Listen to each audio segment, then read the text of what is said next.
माही की गूंज न्यूज में आपका स्वागत है। माही की गूंज के सभी दर्शकों को नमस्कार।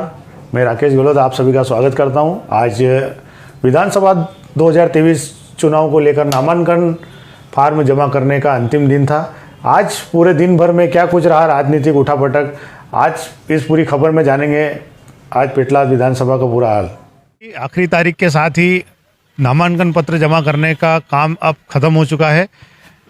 आज कुल 7 प्रत्याशियों ने अपना नामांकन दाखिल किया, जिसमें डबल जो नामांकन होने थे, निर्मला भूरिया ने अपना दूसरा नामांकन किया, वाल सिंह मेड़ा ने भी अपना दूसरा नामांकन किया, वहीं बालू गामड़ ने भी अपना दूसरा नामांकन किया। इसके कुल मिला के कुल 7 लोगों ने अपने नामांकन पत्र दाखिल किए हैं। और जो अब आगे की प्रोसेस है वो कल जो है नाम निर्देशन पत्रों की जांच होगी और इसके बाद चुनाव चिन्ह का वितरण किया जाएगा। प्रशासन द्वारा जो पूरी तैयारी की गई थी 30 तारीख को लेकर, वो अब लगभग इस परिसर से उठकर अब मैदानी इलाकों में जाने वाली है। आज निर्मला भूरिया ने अपने नामांकन रैली के माध्यम से अपनी शक्ति प्रदर्शन जरूर किया, लेकिन जो उनके जो नामांकन रैली थी उसमें वो भीड़ देखी नहीं गई जिसकी बात की जा रही थी। कहीं ना कहीं महिलाओं की जो उपस्थिति थी वो भी काफ़ी कम थी निर्मला भूरिया के नामांकन रैली में।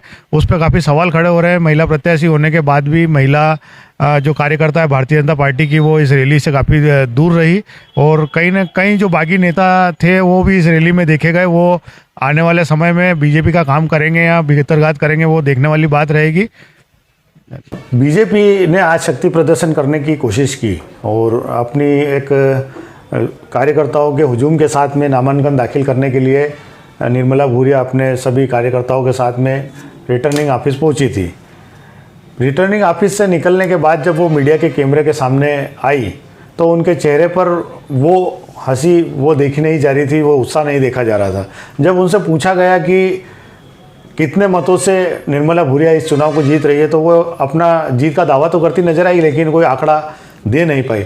वहीं भारतीय जनता पार्टी की सरकार बनने का भी आंकड़ा की बात निर्मला भूरिया ने कही, लेकिन जब उनसे आंकड़ा पूछा गया कि भारतीय जनता पार्टी मध्य प्रदेश में कितनी सीटें जीत रही है, तो उस पर भी निर्मला भूरिया खास अपना कुछ बात कह नहीं पाई और ना ही कोई आंकड़ा दे पाई।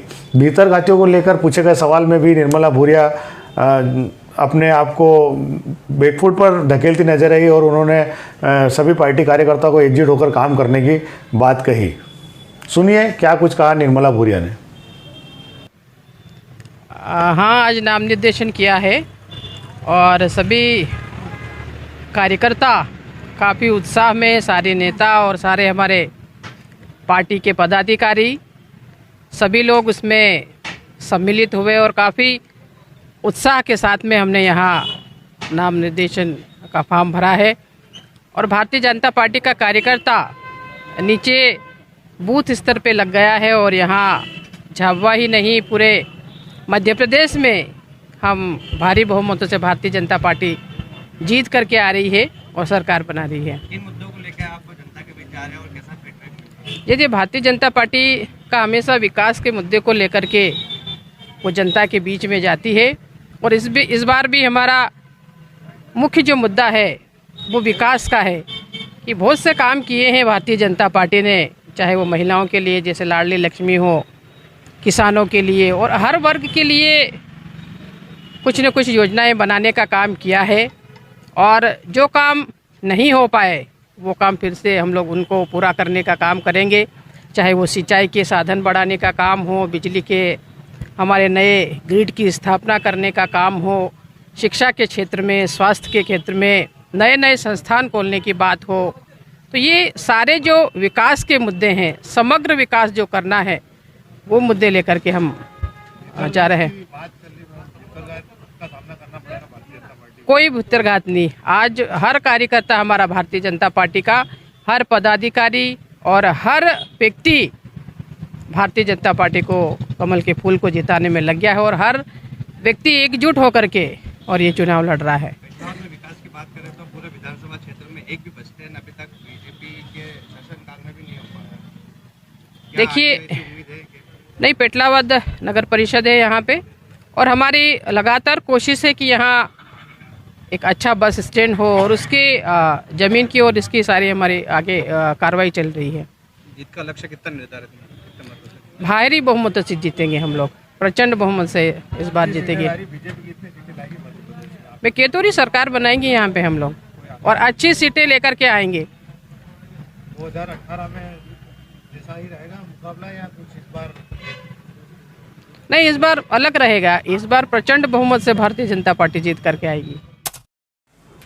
नाम निर्देशन पत्र जमा करने की अंतिम तिथि पूर्ण होने के बाद में जब पूछा गया एसडीएम अनिल कुमार राठौर से कि कितने आवेदन जमा हुए, तो उन्होंने बताया कि 10 प्रत्याशियों द्वारा इस विधानसभा चुनाव के लिए पेटलाद सीट से आवेदन किए गए हैं और जल्दी फार्मों की जांच जो निर्वाचन आयोग ने जो गाइडलाइन तय की है उसके हिसाब से फार्मों के नामांकन की जांच करने के बाद में जो है चुनाव चिन्ह आवंटित किए जाएंगे।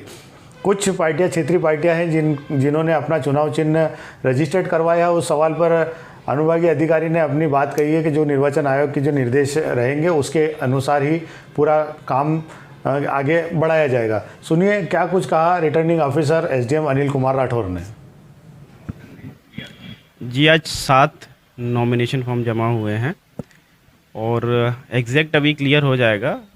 6 + 3 9 से 10 प्रत्याशियों ने फॉर्म भरे हुए हैं। सर 9 से 10 में डबल वाले भी हैं कि सर 10 अलग?